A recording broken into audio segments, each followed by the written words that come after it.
जय हिंद दोस्तों, मैं विकास आप सभी को अपने यूट्यूब चैनल पे स्वागत करते हैं।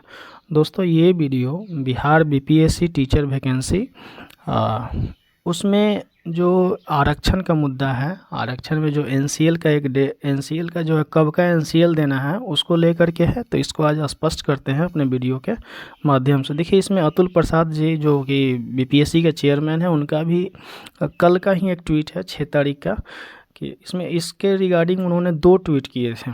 सम candidates in the recently conducted interviews submitted NCL certificates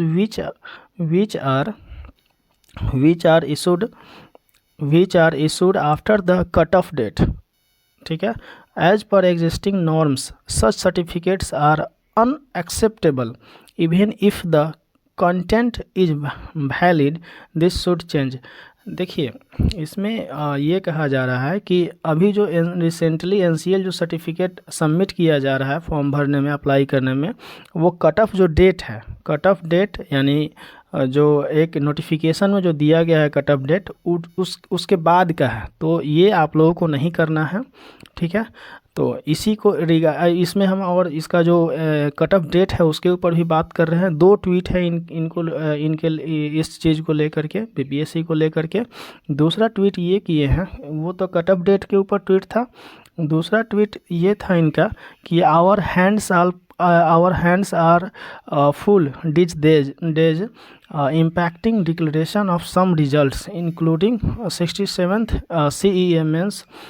We will update the exam calendar soon but there won't be any change in any exam dates। देखिए, आप लोग का जो अभी एग्ज़ाम होना है उसमें कोई डेट में चेंजिंग नहीं होगा, इंक्लूडिंग जो है सीसी मतलब 67th जो बीपीएससी का मेंस होना है उसका भी जो है इसी में, उसका भी जो डेट है सब दे दिया गया है। तो उसमें कोई चेंजिंग नहीं होगा, चाहे बीपीएससी टीचर का हो या बीपीएससी पीसीएस लेवल का हो।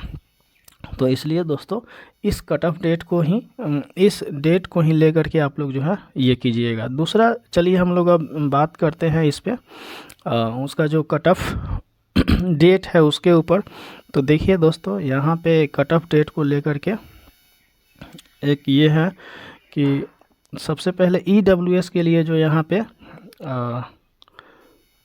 ईडब्ल्यूएस को, एक मिनट, हाँ, ईडब्ल्यूएस को लेकर के एक 2000 वित्तीय वर्ष 2022-23 के आधार पर निर्गत ईडब्ल्यूएस प्रमाण पत्र मान्य होंगे। देखिए, ईडब्ल्यूएस का जो है दिया गया है कि वित्तीय वर्ष 2022-23 जो ईडब्ल्यूएस के लड़के होंगे उनको जो है वित्तीय वर्ष कितना 2022-23 के आधार पर उनका ईडब्ल्यूएस मान्य होगा। अब आगे दिया हुआ एक्चुअल डेट के बारे में बात करेंगे। सभी वांछित प्रमाण पत्र तथा शैक्षणिक योग्यता, शिक्षक पात्रता, दक्षता परीक्षा उत्तीर्ण, आरक्षण एवं अस्थायी निवास प्रमाण पत्र आवेदन करने की अंतिम तिथि 12/7/2023 तक का निर्गत होना चाहिए। 12/7 यानी कि 12 जुलाई 2023 लास्ट डेट जो आपका फॉर्म भरने का है उस समय तक का जो है ना आपका होना चाहिए, उस समय के पहले तक का होना चाहिए।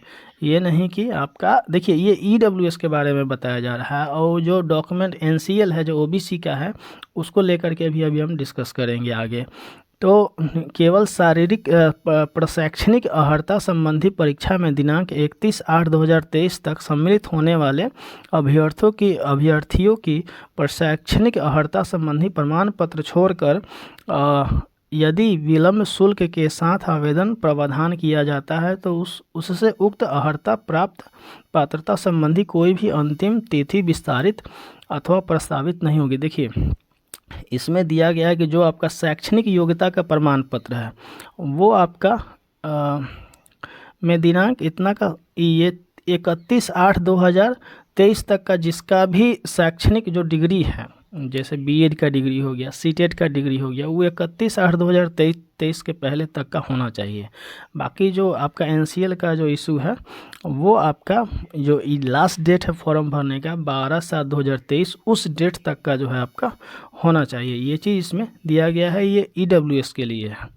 और ये इसका जो ईडब्ल्यूएस का जो आधार वर्ष होगा 2022 से 23 होगा, यानी कि क्लियरली आप इस समझिए कि जो ईडब्ल्यूएस के लोग जो डालेंगे ईडब्ल्यूएस वो उनका जो आधार होना चाहिए, क्या होना चाहिए, 22 और 23। अब आगे बात करते हैं ओबीसी को लेकर के कि ओबीसी और ईबीसी ये लोग जो फॉर्म भर रहे होंगे तो इसमें भी जो है इसमें प्रमाण पत्र जो है कब का देना चाहिए, इसके बारे में कट ऑफ डेट के ऊपर चर्चा करते हैं।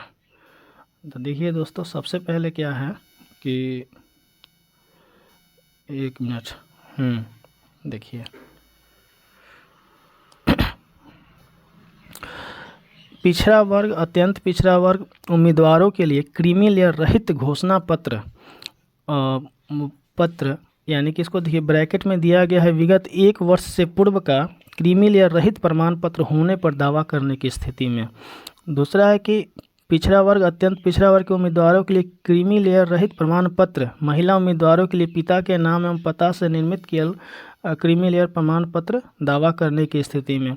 7वां है कि चलिए देखिए दोस्तों, ये हम आपको कहना चाहते हैं कि अगर आपका एनसीएल, जैसे आप ईबीसी के कैंडिडेट हैं, ईबीसी यानी कि BC1 या BC2 के कैंडिडेट हैं, BC1 या BC2 के कैंडिडेट हैं, तो इसमें आपको अगर जो आपके पास जब का भी सर्टिफिकेट है, मान लेते हैं कि आपका 2 साल पहले का सर्टिफिकेट है, 3 साल पहले का सर्टिफिकेट है, सर्टिफिकेट आप वो दे सकते हैं, लेकिन जब आप डॉक्यूमेंट वेरिफिकेशन में जाइएगा तो आपसे एक घोषणा पत्र पे जो है भरवाया जाएगा, यानी कि एक डिक्लेरेशन जो फॉर्म होता है वो आपसे भरवाया जाएगा, डिक्लेरेशन फॉर्म। और लेकिन कब भरवाया जाएगा डिक्लेरेशन फॉर्म, ये आपका जब जो सर्टिफिकेट है जो आप एनसीएल दिए हुए हैं या जो एनसीएल आप दिए हुए हैं वो 1 साल के पहले का होगा, तब आपसे घोषणा पत्र भरवाया जाएगा। लेकिन अगर आपका करेंट का अगर होगा तो उसमें आपको कोई घोषणा पत्र भरने का ज़रूरत नहीं होगा। लेकिन यह कब का कहानी है, जब आपका ज्वाइनिंग का टाइम होगा तब। जैसे मान लेते हैं कोई भी आप प्रमाण पत्र देते हैं, ठीक है, तो उसमें क्या होता है बिहार सरकार में कि ये जैसे कट ऑफ डेट दिया है कि 12/8/2012 तक आपका होना चाहिए फॉर्म, 12/7/2023 तक का होना चाहिए। तो ये जो है आप इस डेट तक अगर आपका सर्टिफिकेट है, 1 साल के अंदर का सर्टिफिकेट है, तो आपको कोई घोषणा पत्र भरने का ज़रूरत नहीं होता है।